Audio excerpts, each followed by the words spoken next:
ക്രൂശ് മരണത്തിന് ശേഷം യേശു 3 ദിവസം എവിടെയായിരുന്നു? തന്റെ ശരീരം കല്ലറയ്ക്കുള്ളിൽ വെച്ചു. എന്നാൽ വചനം പറയുന്നു, താൻ ആത്മാവിൽ കടന്നിയെന്ന് തടവിലുള്ള ആത്മാക്കളോട് പ്രസംഗിച്ചു. 1 പത്രോസ് 3:18-19 വാക്യങ്ങളിൽ നമ്മൾ വായിക്കും. നോഹയുടെ കാലത്ത് അനുസരിക്കാത്തവരായിരുന്നു തടവിലുള്ള ആത്മാക്കളോട് യേശു ചെന്ന് പ്രസംഗിച്ചു എന്ന് നമ്മൾ വായിക്കും.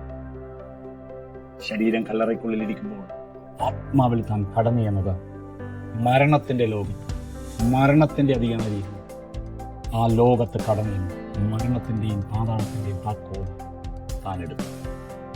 തടവിലുള്ള നരകത്തിൽ കടന്നു നോഹയുടെ കാലത്ത് രക്ഷിക്കപ്പെടാത്തവരായ ആ ജനത്തോട് യേശു പ്രസംഗിച്ചു. തീർന്നില്ല. ലൂക്കോസ് എഴുതിയ സുവിശേഷം 23:43 നമ്മൾ വായിക്കുന്നു.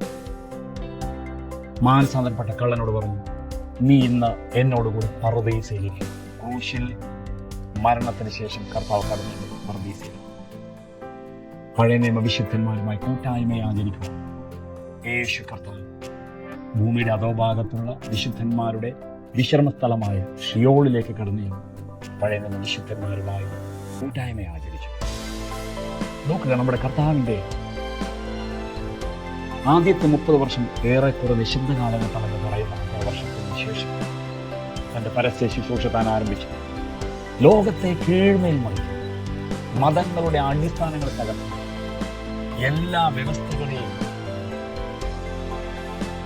കീഴ്മേൽ മറിക്കുന്ന കാൽ കീഴിലാക്കി 3.5 വർഷത്തെ സംഭവബഹുലമായ ശുശ്രൂഷ, അത്ഭുതങ്ങളും അടയാളങ്ങളും വീര്യപ്രവൃത്തികളും വാക്കിലും പ്രവൃത്തിയിലും ശക്തിയോടെ കർത്താവ്. എന്നാൽ ക്രൂശിൽ തന്റെ പ്രാണനെ പിതാവിന്റെ കരത്തിൽ ഭരമേൽപ്പിച്ചപ്പോൾ എല്ലാം നിശബ്ദമാണ് എന്ന ലോകം വിധിയത്. അടഞ്ഞുകിടക്കുന്ന കല്ലറ, കല്ലറയ്ക്കുള്ളിൽ വിശ്രമിക്കുന്ന ഭൗതിക ശരീരം ലോകം കണ്ടു. എന്നാൽ വചനം നമ്മളോട് പറയുന്നു, താൻ ആത്മാവിൽ കടന്നിയെന്ന് തടവിലുള്ള ആത്മാക്കളോട് പ്രസംഗിച്ചു. താൻ ആത്മാവിൽ കടന്നിയെന്ന് പഴയ നിയമ വിശുദ്ധന്മാരുമായി കൂട്ടായ്മ ആചരിച്ചു. താൻ ആത്മാവിൽ കടന്നിയെന്ന് മരണത്തിന്റെ അധികാരിയായ പിശാചിന്റെ മരണം നീക്കി. അങ്ങനെയെങ്കിൽ ദൈവത്തിന് മക്കൾ, ഈ 3.5 വർഷത്തെ ശുശ്രൂഷയേക്കാൾ ഏറ്റവും അധികം സംഭവബഹുലമായി ആ 3 ദിവസമായിരുന്നില്ലേ? എന്നാൽ ലോകം കണ്ടതെന്താ? അടഞ്ഞുകിടക്കുന്ന കല്ല്, നിശബ്ദമായ അന്തരീക്ഷം. എന്നാൽ ഏറ്റവും കൂടുതൽ കീഴ്മേൽ മറിഞ്ഞ ആ നിശബ്ദതയുടെ 3 ദിവസങ്ങൾ, എൻ്റെയും നിങ്ങളുടെയും നിശബ്ദതയുടെ മറവിൽ, അതിൻ്റെ ആഴങ്ങളിൽ സജീവമായി പ്രവർത്തിക്കുന്ന ദൈവത്തിൻ്റെ പുനരുത്ഥാന ശക്തി. ലോകം സന്തോഷിക്കുമ്പോൾ, ആമേൻ, ദൈവത്തിൻ്റെ മക്കളെ, നമ്മുടെ പരാജയങ്ങളിൽ ആഘോഷിക്കുന്നവർ ചുറ്റുമുണ്ട്.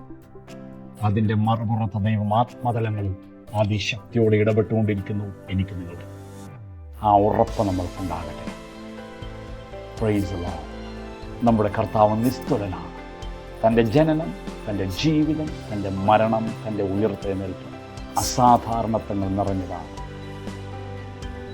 തൻ്റെ ശരീരം കല്ലറയ്ക്കുള്ളിൽ വിശ്രമിക്കുമ്പോൾ ആത്മാവിൽ ഏറ്റവും അധികം ശക്തിയേറിയ കാര്യങ്ങൾ ചെയ്തു ആ 3 ദിവസം തന്നെയാണ്. അതുകൊണ്ട് ആ കർത്താവ് അസാധാരണനായ ഈ ദൈവത്തെ അറിയുക, ആ കർത്താവിൻ്റെ നാമത്തിന് വേണ്ടി നിൽക്കുവാൻ, ആ സുവിശേഷത്തിന് വേണ്ടി നിലകൊള്ളുവാൻ ദൈവം നമ്മൾക്ക് വീണ്ടും കൃപ തരട്ടെ. ഈ വചനങ്ങളാണ് ദൈവം നിങ്ങളെ ധാരാളമായി അനുഗ്രഹിക്കട്ടെ. My God bless you. Shalom. ഞാൻ പാസ്റ്റർ ജോസഫ് ആന്റണി, UAE യിൽ നിന്ന്. My God bless you.